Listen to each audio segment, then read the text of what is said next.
we've been reading up about you two as we do all our briefs, and we've been saying to each other, my God, I thought our marriage was observed enough, but you two have put up with the most amazing amount over the years. If you met terribly young, you married very young, you decided to get married within weeks of meeting. If you could look back and if then you could have looked forward and thought this is all to come, would you have been quite so enthusiastic, do you think? I think if I'd looked in a crystal ball prior to us getting married, I would have said, there's no way can I cope with what's going to happen. I'll get out now. But here we are 22 years later. And you're still together, very much together, stronger than ever. What was the worst of it? We'll come to you in a second, you can defend yourself in a minute. What was the worst of it? Was it the absences once his career really took off, you know, the foreign test trips and everything? I think, they were very difficult initially. And we used to go, well, I used to go through agonies about a fortnight before he was due to go away. But whenever the media side of things came along, it always seemed to be when we were thousands of miles apart. So I virtually had to deal with it on my own with phone calls through to Ian whenever we could get through to each other. Phone calls are not a good idea if you're dealing with things under stress, are they? You can misinterpret each other so easily. Yes. Yeah, when you start with whatever you're going to read tomorrow in the papers, don't believe it. It doesn't actually get the phone call off to a great start. But look on the bright side, we employed a lot of people in Fleet Street for a long time. You tell a wonderful story in your book about when one of these calls came through from me, and darling, just listen, I've just got to explain this to you, and your voice started to go up a few octaves, and you heard this tinkling sound on the stairs behind you. Well, That's right. Well, we've got a little room at home called the Snug, and there are about 6 stairs going up it. And Liam had heard my voice being raised and thought, oh, here we go again. And he'd gone to get the gin and tonic for me. Before you'd even asked. Before I'd even asked. I think you need this much. That's right, yeah. You've said, because you've written in your book, and I admire you for writing it, because you said you were fed up of being treated like some sort of sad cricket wife, you know, who sort of just caught going to save your marriage and all the rest of it. But you've said, with all due respect, Ian, that he was a bit of a sod, especially in the early days, to live with. Yeah. Yes, he was, yeah. Why were you like? I mean, is that just in your nature, or you have to be to achieve what you want to achieve in sport, and particularly, there's only one person that can do it, and that's you. No one else is going to look after you. In fact, they'll stab you in the back and cut your throat to get to a higher position. So you have to stamp your authority. You have to be totally dogmatic, tunnel vision, and you develop actually where everything's black and white and there's no grey area. So you become a very selfish person, but you have to have that attitude to achieve it in sport.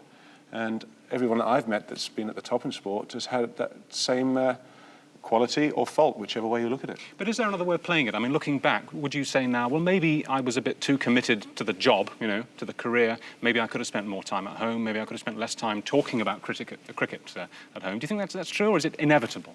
Maybe I should have played golf. I don't know. I think... I don't know. Look at Nick Faldo. Yeah, poor old Nick, yeah. But no, I mean, you can look at whatever you do, and I think, unfortunately, in England, it's, if you like, the tall poppy syndrome. If you become successful, it doesn't matter what walk of life you're in. You're open, then you become public property. So what you have to do is you have to accept that there's the perks that come with it, but there's also the hassle that comes with it. And I think the thing that hurt me most, it didn't worry me what they said about me, because I'm 4,000 miles away with the lads in the dressing rooms. The lads, we just laugh it off. Oh, here we go, another story. So, but Kath's at home with the kids. She's got to go to the supermarket. The kids have got to go to school. And it's much harder for them. And that was the toughest part. Do you think that the reason that the press, from time to time, in fact, it seems looking at the cuttings almost all the time, gave you such a hard time, and a lot of false allegations went around about you? I'm surprised you didn't sue for libel, actually, on some of them. You did once, actually. Do you think part of that was because you didn't take any crap? I mean, if the press had a go at you, you'd have a go straight back. Yeah, I think also you can be a little bit too honest at times. That's perhaps. I think maybe the thing to do is just keep your mouth shut and not say anything. But then you'll get slaughtered for not having the right attitude with the press. You wouldn't give us an interview. Well, we'll slaughter him. So you can't really win. It's a two-edged sword. I think the thing is, the only way you can get round it is just every time you go out, score 100. Every time you go out, take 5 wickets. Every time Nick Faldo walks on the golf course, he's got to walk away with the championship. That's the way it's got to be. Or Gaz has got to score. Or Gaz has got to score every game. And I thought, that was tremendous, wasn't it? There's the guy who's been slaughtered by the press. He shouldn't be in the side, he's no good, he can't play, he's got no ability. And then he scores probably one of the best goals, if not the best goal, we'll see in the Euro 96. And he's on the right hand of God. Yeah, and he enjoys life, you see. That's dangerous. You're not allowed to do that. No, you've got to be serious and committed. But as Ian says, I mean, it was awful for you at home, and particularly all that stuff, was it in 1986 with the Miss Barbados, whatever it was. Did you, I mean, I know you've said, and you've put it down quite fairly and squarely, that even though you ranted and raved at him when he phoned you up, you always believed him. You always believed his side of events. But was that really bad for the kids? Did they get a lot of teasing at school? Well, obviously, I mean, children can be very cruel, and at the end of the day, the most important thing to both Ian and myself were the children. So we're a very close-knit family, so all the family rally round. And yes, G&Ts. That's right, with G&Ts. Yes, so the kids were very important, so as long as they were protected, and they were the most important thing that we had to think about at that time.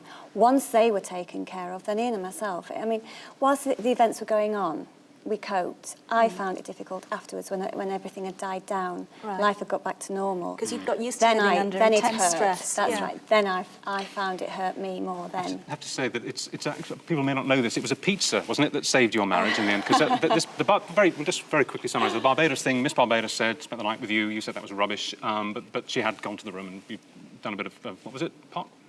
No. That's another story. That's another one. Right. Anyway. One at a time. One at a time. You flew out. Plenty of chapters.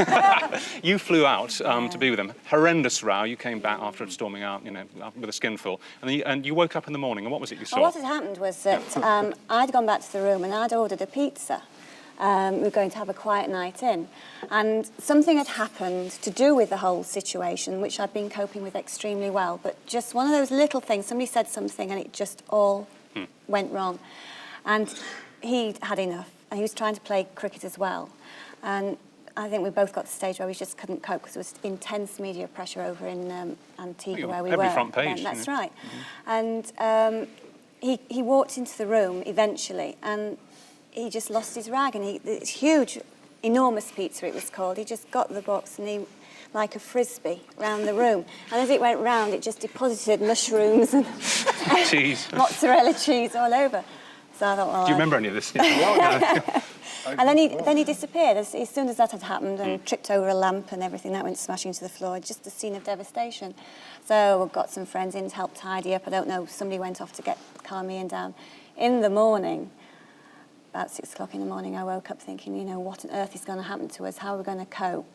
And looking from the curtain, there was this piece of pizza hanging with the cheese and everything, and I just started to laugh, and he woke up and laughed as well, and that broke the ice. Helped, yeah. Mr. Illingworth is not a popular name in your household at the moment, is he? Are you going to see him off? Are you going to be a selector because he stopped you being a selector? No, but look, you know, the boys have just won a test match. I think that, although I read actually in a couple of articles where they said, well, the Indians aren't any good, that's why we won. But, which I thought was typical because they've just slaughtered the boys for the last 3 years, said they can't do anything right. They win a test match and win it well, and I thought they played really well, the lads, and they looked very, very well organised. David Lloyd, I think, should take a lot of the credit, who's come in. He seems to have the lads, they actually enjoy playing now, they're smiling, they're laughing, and I think if it continues in this vein, then David Lloyd should continue in the job. But what about Mr. Illingworth? Are you going to get onto the well, selectors? I think Ray Illingworth said that he's going to finish at the end of the summer. We'll just have to see if it's sooner or later. But were you, in your famous outspoken mode, I mean, were you fed up when he blocked your entry onto the select? No, actually, I quite laughed. I laughed because I didn't. The thought of sitting down and having to spend hours and hours discussing a team with Ray Illingworth didn't really appeal to me.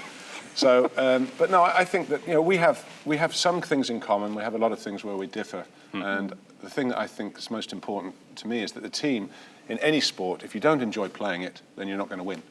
And I don't think the England boys enjoyed it in South Africa. And he's not said very kind things about cricket wives either, has he? But you say it's nothing to do with England's performance that the wives and families are there.